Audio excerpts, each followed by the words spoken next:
And then we do the serenity prayer. You'll help us out there, Rob. You mean the third step prayer? I'm sorry, third step prayer. Yep. No problem. On page 63 of your big book, everybody. God, I offer myself to thee, to build with me and do with me as thou wilt. Relieve me of the bondage of self, that I may better do thy will. Take away my difficulties, that victory over them may bear witness to those I would help of thy power, thy love, and thy way of life. May I do thy will always.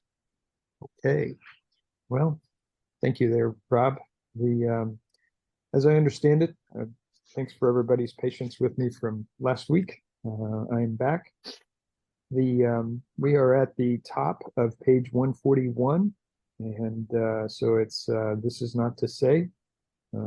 Rob, one of the things I'll start by saying as we kind of do this, and this is really all of this is good instruction for sponsors, but this particular section in here is especially good for instructions for sponsoring. So, yes, so this is really good information for that.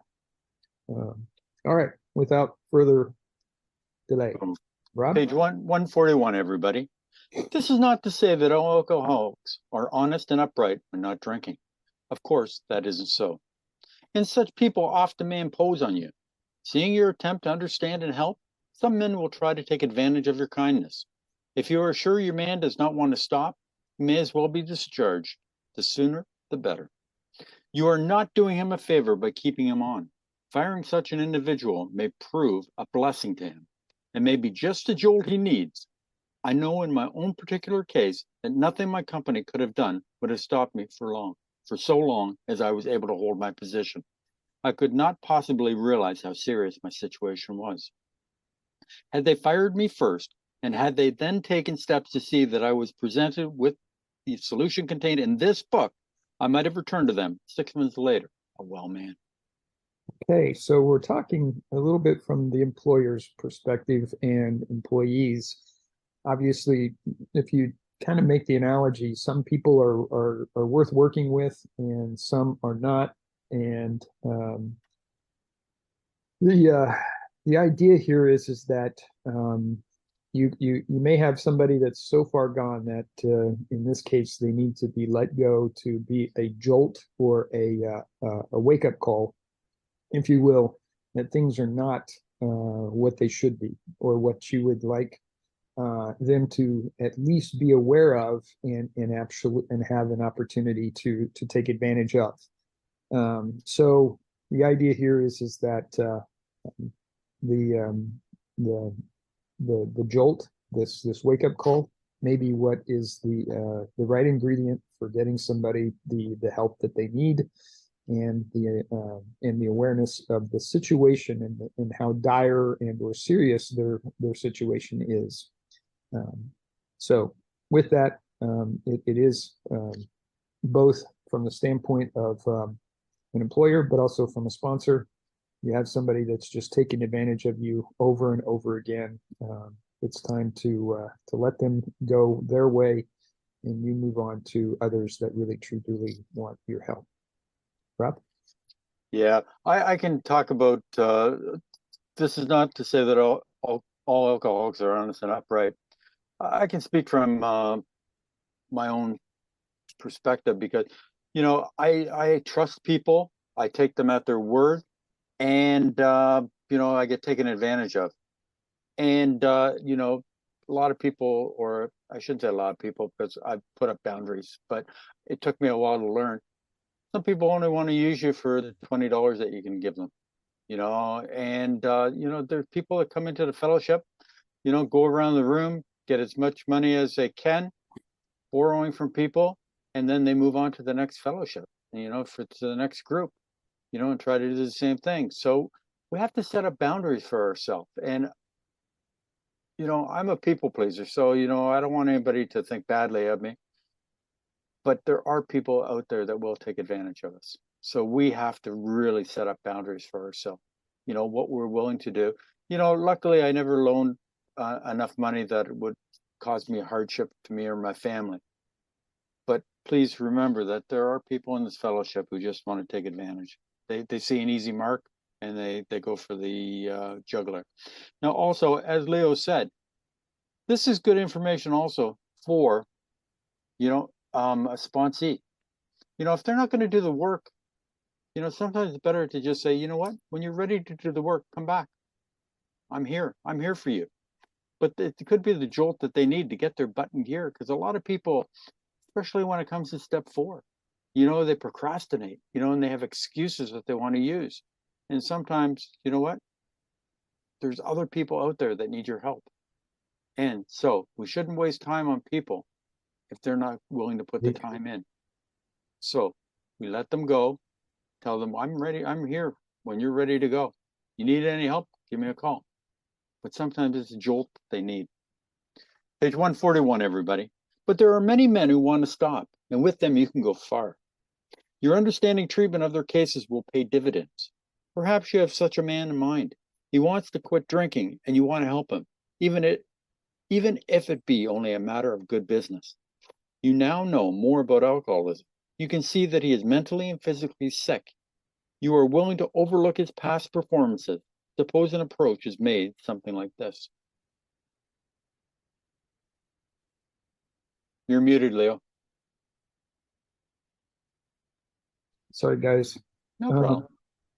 So there are a lot of people that want to stop, and there's a lot of you can actually take them quite a bit of way through the program, and your understanding of their situation obviously is important, and your ability to take them through the program obviously is good.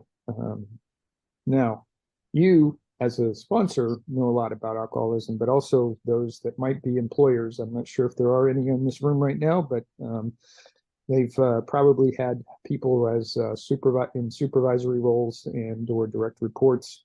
And at this point, you understand his mental and physical ailments, and at this point, you can put that to good use and truly help this person out.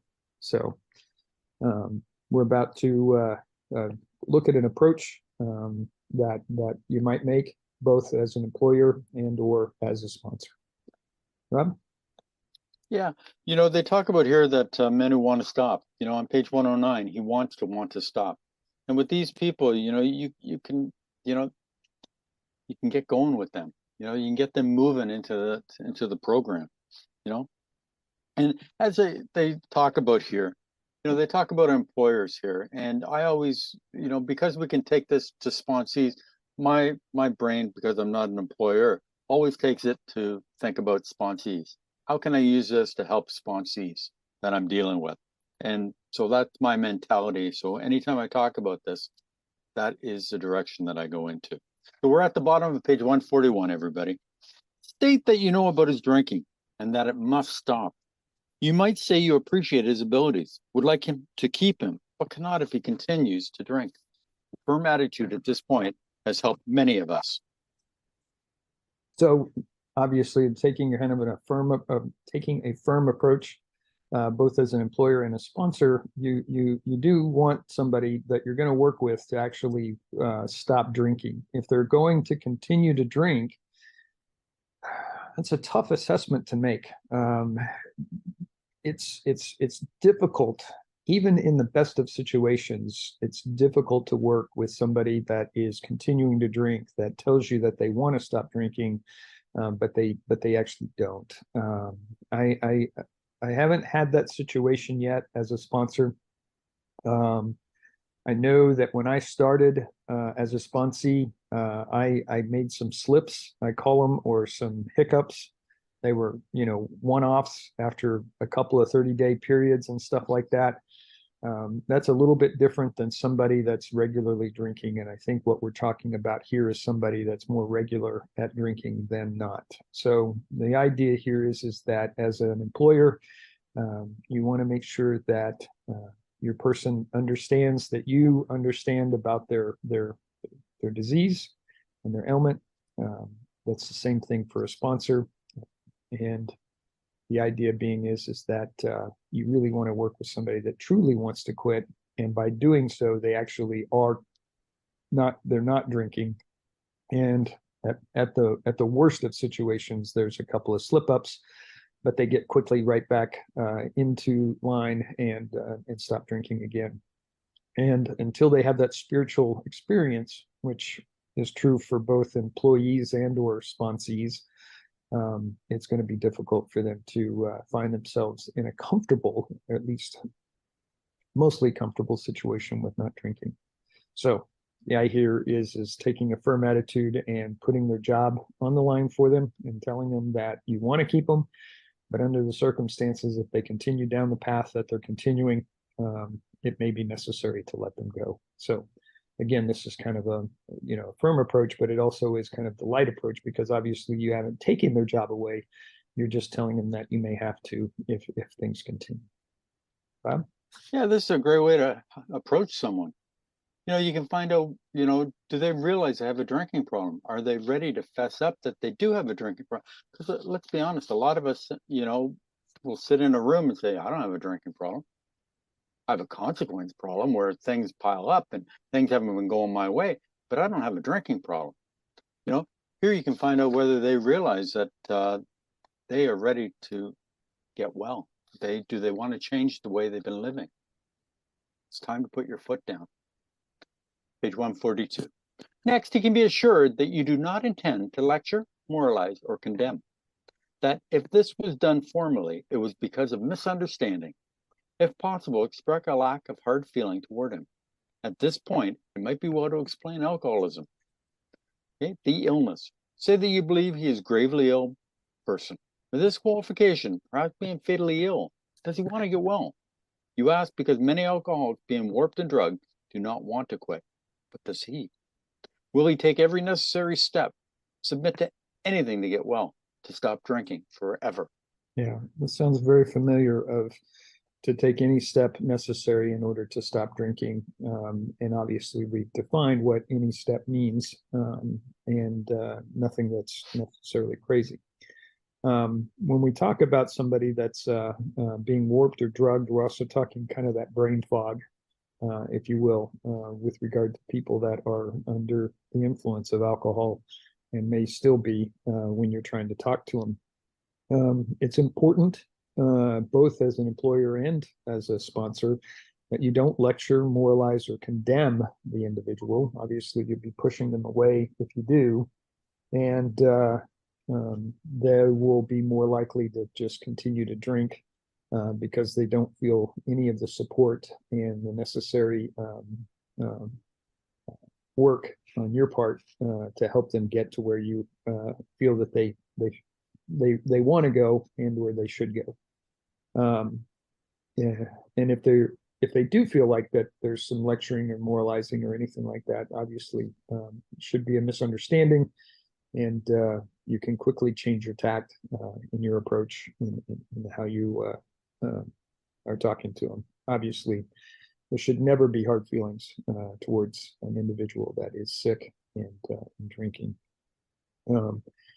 Now, we talk about this a lot, and we mention it from time to time, but this disease is dire. It can be fatal, and oftentimes, unfortunately, it is. And so, talking in those terms with somebody like this may also help them to understand the seriousness of the situation. Rob? Yeah, you ask because many alcoholics being warped and drugged do not want to quit. But does he? Will he take every necessary step, submit to anything to get well, to stop drinking forever? This does not say one day at a time. Okay, this is to stop drinking forever. Remember, when we talk about the symptoms of alcoholism, allergy of the body, okay, phenomenal craving, and the mental obsession or the malady of the mind, whichever you want to call it, okay? And abstinence is our only cure. We cannot take any alcohol in our system whatsoever. So that's why we have to stop drinking forever. Okay? And that's, that's why, what they said earlier, half measures availed us nothing. Are we willing to go through that step? Kathy, great to see you. We're on page 142 in the middle of the page. If he says yes, does he really mean it? Or down inside, does he think he is fooling you? And that after rest and treatment, he will be able to get away with a few drinks now and then. We believe man should be thoroughly probed on these points. He's satisfied he's not deceiving you or himself. Yeah, so this is true for anybody, whether you're an employer or a sponsor. You really do have to qualify the sponsee and or the employee, and as to whether or not they truly want to quit. And you kind of have to, kind of like Rob said, you have to be kind of a bit trusting, and listen to the individuals. You can probably feel some of the sincerity if they are in fact truly, if they do truly want to quit. But it's a difficult thing to do in the first place. So I'm going to tell you, take it with a grain of salt. I told my first sponsor that I really, really, needed to quit, and that I would quit. And ultimately, like I said, I had a couple of slip ups in there and made some mistakes. But thankfully, I was able to work through it and continue with the recovery, and finally have that spiritual experience and truly recover. I say that to say that this is not really what they're talking about. They're not talking about the person that stops for 30 days, 60 days, 90 days, and then has a small slip up or something like that. We're talking about somebody that might be have ulterior motives. They're trying to save their job and at the same time continue to drink, thinking that somehow they're going to be able to control it, or they're going to be able to hide it. Obviously, that's not going to be the case. You already are aware of their drinking, and it's probably reflected in their work and or lack of performance in some manner or fashion. Same thing for a sponsor. You can tell a lot, especially as a sober person as yourself. Usually, you can tell if somebody's been drinking.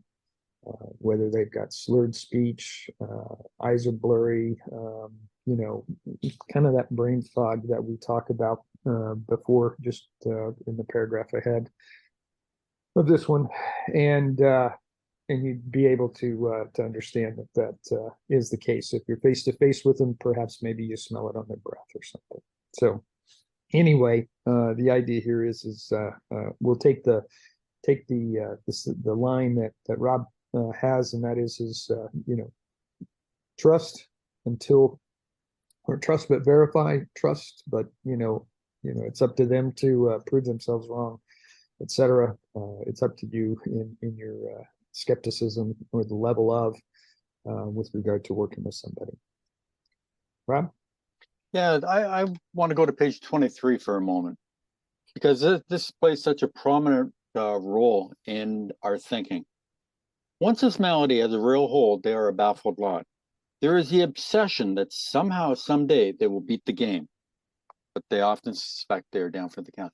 Now, the whole idea about that is that, maybe science will come up with something, hypnotherapy, crystals, you name it. We're going to try everything. But the idea is the big lie, is that after 30 days of being sober, am I making too hard of a thing about this? Am I really an alcoholic? And that's where we lose an awful lot of people, because they just, they don't understand the malady of the mind, the obsession, how that, the two people sitting on the shoulder, one good and one bad, and the bad one says, you're not a real alcoholic, go and take that drink. That rears its ugly head, and that's where we lose a lot of people in the fellowship. So we have to keep hammering home the facts, that abstinence is the only cure. We have to smash the idea, Jonathan, as you say, smash the idea that we can ever take a drink. We're on page 142. Whether you mention this book is a matter for your discretion. If he temporizes and still thinks he can ever drink again, even beer, he might as well be discharged after the next bender, which, if an alcoholic, he is almost certain to have. He should understand that emphatically. Either you are dealing with a man who can and will get well, or you are not. If not, why waste time with them? This may seem severe, but it is usually the best course. Yeah, so we're kind of in a black and white situation here. If you kind of take this paragraph for what it is, when we talk about temporizing, we're talking about either postponing or delay, is other words for temporizes. And somehow he thinks he's going to be able to drink again, even beer. Like we said, with this next bender, he might as well be discharged. The idea being is, as a sponsor as well, if you find that somebody is just going to continue to drink, it's not going to be worth working with in regards to somebody that is going to continue to drink. And he's almost certain to have another bender. That's kind of the way things go. As Tony will put it, the program is designed for relapsers, and step one kind of basically promises that is, unless you do truly have a good step one, and move on. And why waste time with somebody that's going to continue to drink? There's plenty of people out there that want to get this message. They want to start their recovery. They want to get sober permanently, and they're ready to go. And you should try and seek out those people more so than somebody that is not. So with that, it may seem severe, and it may be tough as a sponsor to kind of go through that, but at the same time, it's not worth your time to go through it yourself. Rob? Yeah, on page 96, in working with others, it says to spend too much time on any one situation is to deny some other alcoholic an opportunity to live and be happy. But then we have to remember that Bill worked with Jim. Remember Jim, the used car sale? 6 times he was in and out of the hospital, and each time they went to see him and explained the situation so that he could understand. So they kept working with him. Why? Because that guy wanted to quit drinking. But if the person doesn't want to quit, we're wasting our time. We have to wait for them to hit their bottom. And it's sad, but it's so true. The bottom of page 142. After satisfying yourself that your man wants to recover and that he will go to any extreme to do so, you may suggest a definite course of action. For most alcoholics who are drinking or who are just getting over a spree, a certain amount of physical treatment is desirable, even imperative. The matter of physical treatment should, of course, be referred to your own doctor. Whatever the method, its object is to thoroughly clear mind and body of the effects of alcohol. In competent hands, this seldom takes long, nor is it very expensive. Your man will fare better if placed in such physical condition that he can think straight and no longer craves liquor. If you propose such a procedure to him, it may be necessary to advance the cost of treatment. But we believe it should be made plain that any expense will later be deducted from his pay. It is better for him to feel fully responsible. Okay, so those are times back in the day when insurance wasn't necessarily available. We didn't have it like we have today. And so the point being is, with regard to advancing the cost of treatment, in most cases, it's covered by insurance, and something that the employer doesn't necessarily have to advance the cost of treatment. And I would say that it depends on the kind of treatment that you're going to be doing. The idea here is that maybe as a small employer, you find that this person is too valuable to give up on, and maybe the cost of treatment is a small price to pay in order to keep them, as opposed to letting them go and then going out and searching for recruiting, interviewing, and then training a new person. All of that costs money. And the idea here is that it's not likely that you're going to deduct this out of somebody's pay after the fact. Now, having said all of that, the idea here is to get professional help, and somebody that is an alcoholic to go into a rehab facility sometimes finds themselves with the ability to go through, say, a 30-day program, hypothetically, and get their mind clear, get their body in a much better shape, get some nutrition and some exercise in and some therapy.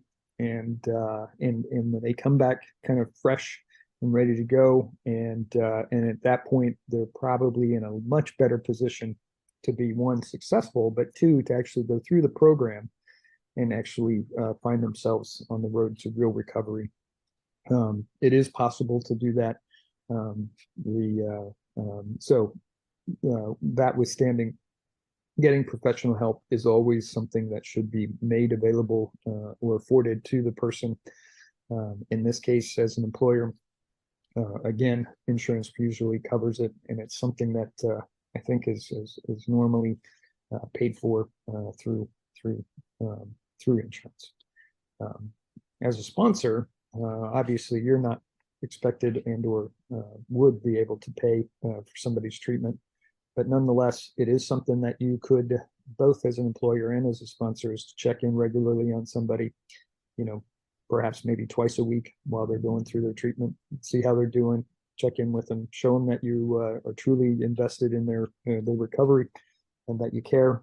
And bottom line is that staying engaged with them while they go through this treatment is going to make it much easier for you to make things work with recovery once they're done. All right, Rob. Yeah, I put in the chat what the town's hospital used to give to their patients. The dried bark of berries of prickly ash. If you double click on the photo or in the chat, it should open up on your screen. If not, you can copy and paste it into your own computer and open it up.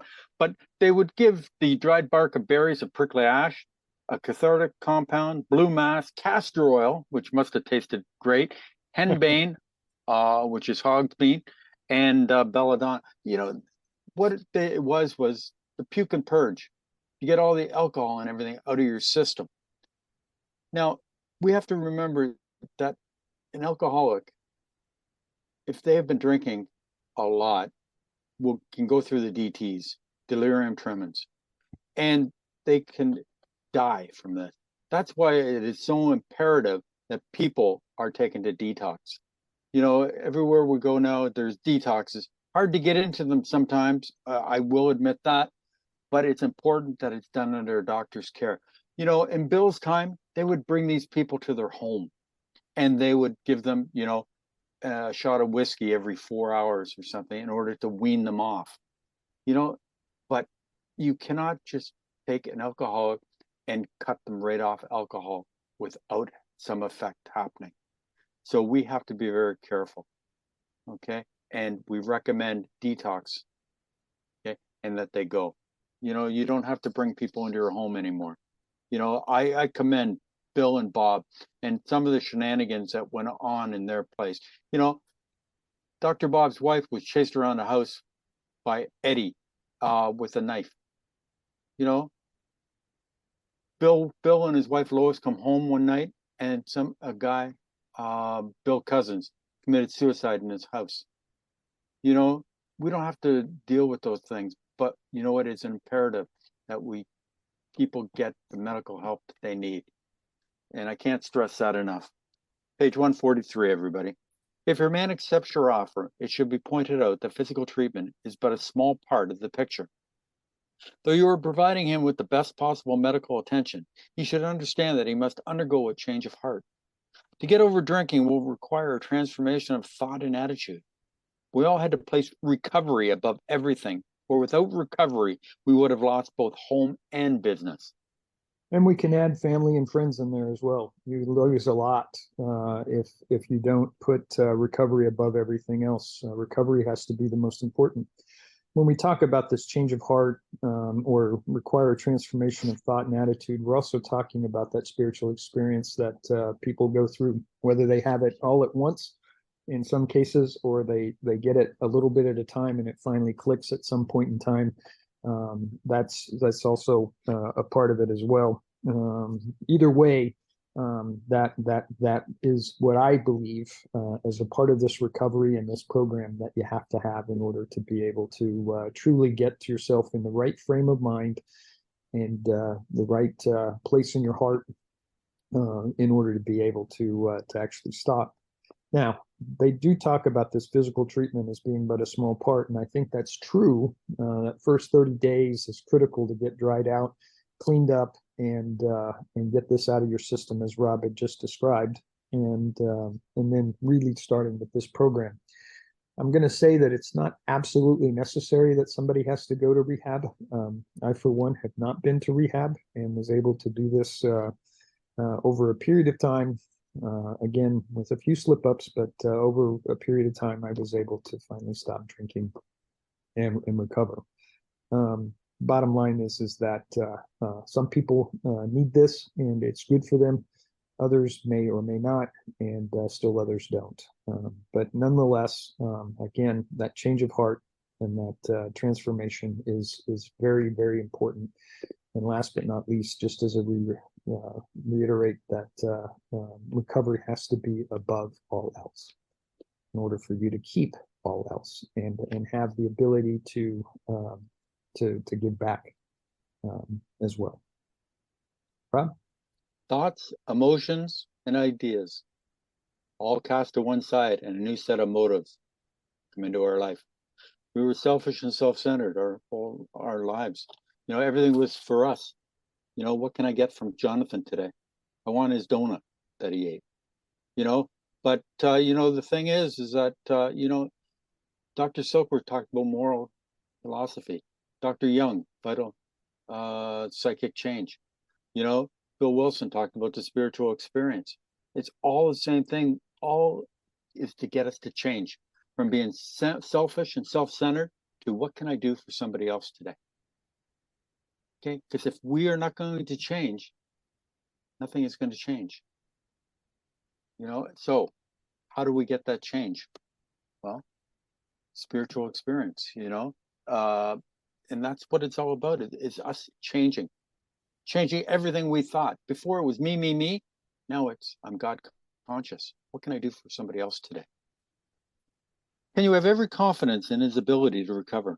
On the subject of confidence, can you adopt the attitude that so far as you are concerned, this will be a strictly personal matter, that his alcohol derelictions, the treatment about to be undertaken, will never be discussed without his consent? It might be well to have a long chat with him on his return. Yeah, there's a couple of things here. One is that you want to make sure that the individual knows that you're going to keep his treatment and his condition in complete confidence. That's part of the absolute foundation of Alcoholics Anonymous. It is not to be spoken of other people without their permission. And even then, I find it really unnecessary to talk specifics about somebody. I think you do far better to talk in generalities about somebody that I've worked with, somebody that I know, somebody that I had experience with. I found did this and either it worked or didn't work, that type of thing. Keeping it very non-specific and general, I think is far better. The message still gets across to everybody that you want to get the message over to without giving up anybody's identity and or specific condition.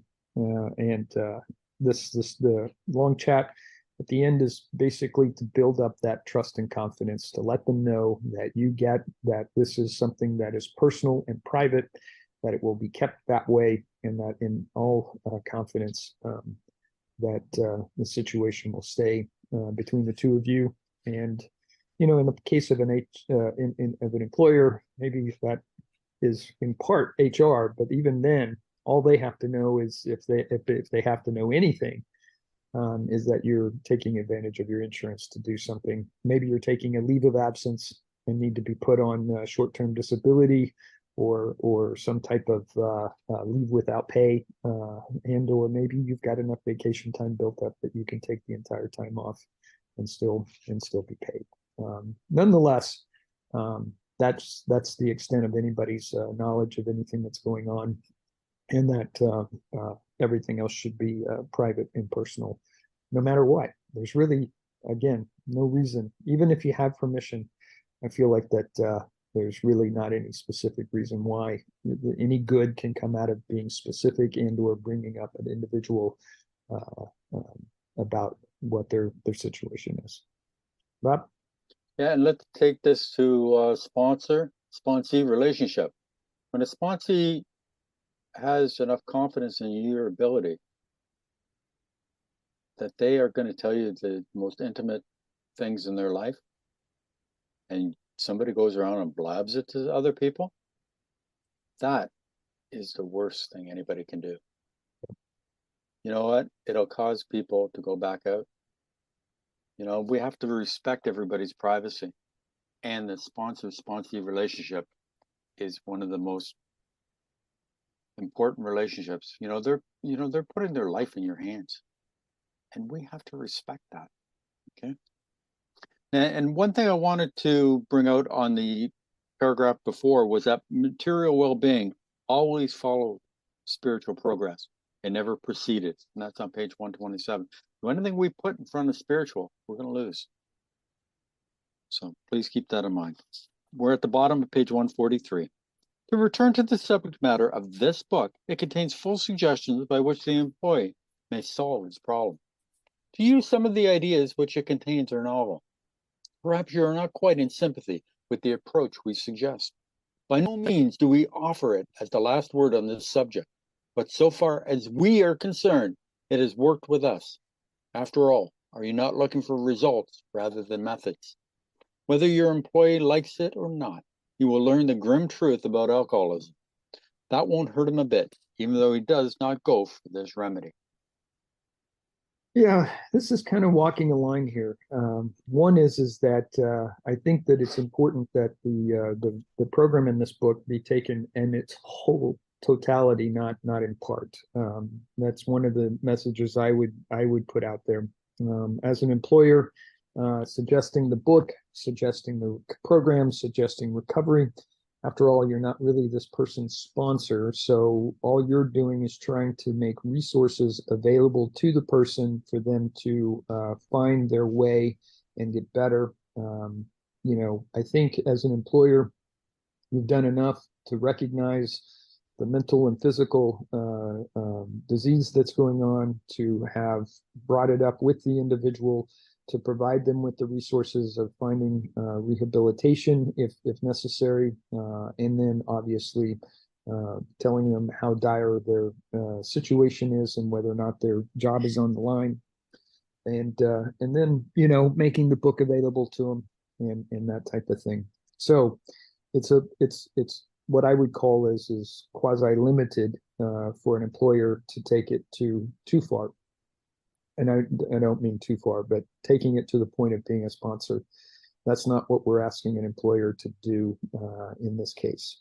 As a sponsor, however, your position, if you're sponsoring from an AA perspective, and that's where we are in this group and in this big book study, that is, you take it in its whole wholeness, and the whole total program.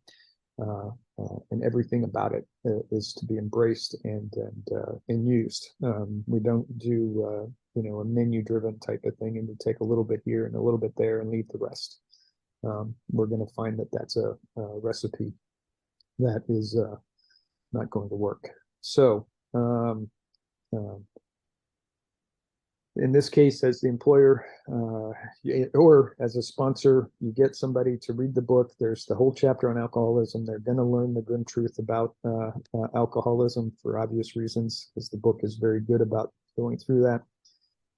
And obviously, that's not going to hurt him at all. And hopefully, it's even better and more of a wake-up call for them to do and embrace the program, and essentially take the program and go out and find a sponsor themselves, and doing so with the support of you as their employer. Rob? Yeah, I want to go to page XXI for a moment. And this is what Bill wrote in the forward to the forward to the second edition. Okay, upon therapy for the alcoholic himself, we surely have no monopoly. Yet it is our great hope that all those who have found as who have as yet found no answer may begin to find one in the pages of this book and will presently join us on the high road to a new freedom. Written in 1939. You know, I don't know of anything that's worked better than this, what they've laid out in this book.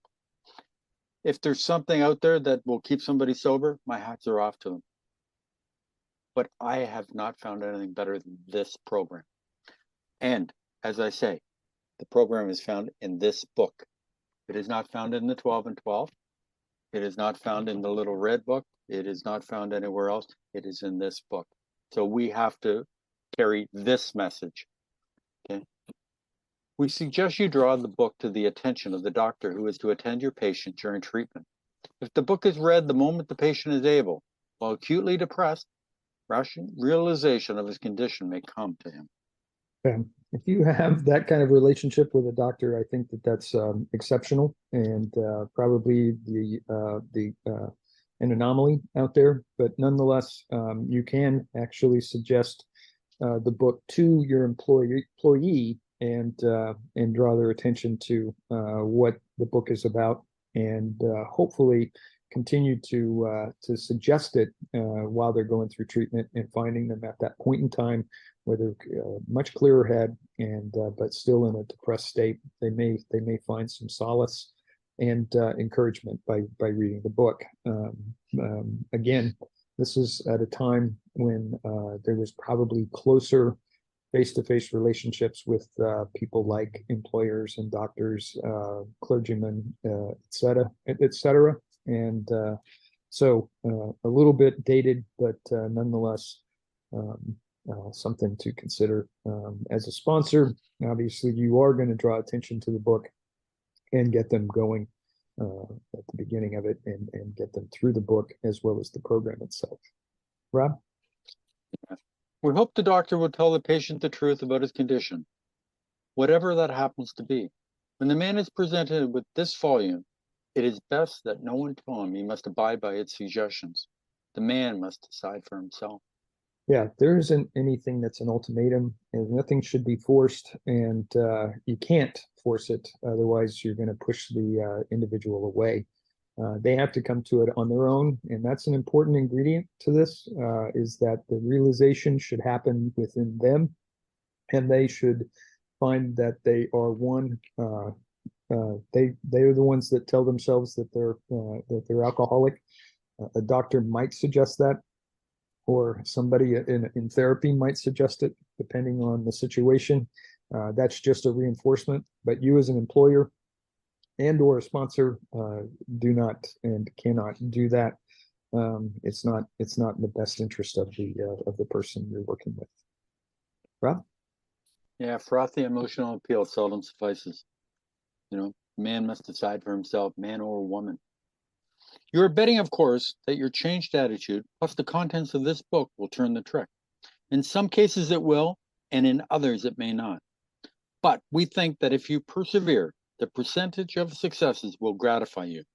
As our work spreads and our numbers increase, we hope your employees may be put in personal contact with some of us. Meanwhile, we are sure a great deal can be accomplished by the use of this book alone. Yeah, and again, this is dated. There wasn't that many groups and or fellowships out there that provide an opportunity for them to find sponsorship and or camaraderie with others that can actually help them get started. You don't have to be a sponsor to get somebody started on the big book. You can be somebody that just gets them on their way. And then once they are in the book and realize what their situation is, they can then determine that they want to seek out a sponsor themselves. Same thing for an employer. You know, again, you're only doing so much to get them to the point where they have the resources available for them to take advantage of. And it's up to them to take advantage of those resources. It's not up to you to push and or force them. The book alone, we've known, obviously, the first 100, as well as a number of people with limited meetings and the ability to work with others, kind of thing, found themselves using this book on its own and finding sobriety. and ultimate recovery. I'm guessing that that can still happen today, obviously, but because the resources are so readily available and that there are just hundreds of meetings going on, whether they are in person or by Zoom these days, electronically. It's easy to find a number of meetings and find the ones that fit you and that you identify with, and likewise, it's easier than it used to be to find a sponsor and somebody that can actually work with you directly and specifically on recovery. Rob? Yeah, we got it so easy. I don't know how somebody would get this book, would read it, and would understand it and know exactly what to do. I know this book has all the answers. I personally am not intelligent enough. I needed somebody to point out the important things to me, to reinforce it, and to tell me again, and then tell me again, and then repeat it over again. Because the allergy, the malady, the obsession, there's so many things that are in this book. And let's be honest, Bill says something and then he repeats it. He'll say it in a different way, but he repeats it. Why does he do that? Because we don't get it the first time. I needed to go to big book studies and have people repeat it. And I needed to go to different big book studies because somebody will say something a little bit different. And it go, oh, now I understand it. And so somebody can say something just a little bit differently, and you go, it's like art. Art talks about, resentments. And when he talks about resentments, he talks about the gutters on the house and how leaves go into the gutter and they collect in the downspout. And what happens is that if enough leaves get there, what happens is that they clog up the drain spout so no water can flow. It's like resentments. God can't come into me because I am blocked off. Simple analogy, but beautifully put, made complete sense to me. I understood what is blocking me off from God. What I needed to do is to reach down into the downspout and start pulling out the leaves. How do I do that? The fifth step, I tell somebody else, and I tell God. Simple, but it was just that way of him telling it made perfect sense to me. And I am forever grateful for that analogy. Yeah, exactly. Boom is right, Jonathan. It's these things that people come up with and they say, and you just go, wow. Just, and they're God moments because they come to you at the right time. And so you can understand. I'm going to get off my soapbox now, but, I get chills just talking about it and how simple things like that just click. On your employee's return, talk with him. Ask him if he thinks he has the answer. If he feels free to discuss his problems with you, if he knows you understand and will not be upset by anything he wishes to say, you will probably be off to a fast start. Yeah. So let's assume that you've built some confidence. You've got this person's trust, and you've gone through a lot of discussion with them. This is a unique situation. Again, this is pretty much a hands-on employer with their employees. For a large organization, that may be impossible and or rare. In a smaller organization, maybe more so. But let's assume that that is in fact the case. In this regard, you can continue to work with them. You've been good on your promises. One, their job is waiting for them when they get back. You've helped facilitate their treatment. They were clear in mind. They're ready to go. And because you've checked in with them regularly, and shown that you've understood what their situation is, I think that you can find that they're going to open up to you to some extent. Now, caveat is there should be some limitations there because again, they're going to be this person's sponsor as an employer. In almost all cases, I'm sure there's probably a case out there somewhere where an employer became the sponsor of one of their employees. But again, I'm going to say that that's got to be an incredibly rare and one-off case. At the same time, getting getting them started, getting them some good discussions, presenting them with, the fact that there are several meetings in the area that they can either go to and or on Zoom. They should be able to get going and really pick up the book and the recovery that's outlined in the book and run with it. And in short order, find a sponsor, somebody that's gone through a period of treatment. Let's say it's 30 days, again, hypothetically. Some are less, some are more, but nonetheless, they are in a much better frame of mind. They've got an awareness of the book. They've got an awareness of alcoholism and what the program entails. And as part of that, they can go off and find a sponsor and be, again, well on their way. Rob? Beautifully put, Leo. Do you want to bring in Mr. Bill? Absolutely. It's a good time to do that.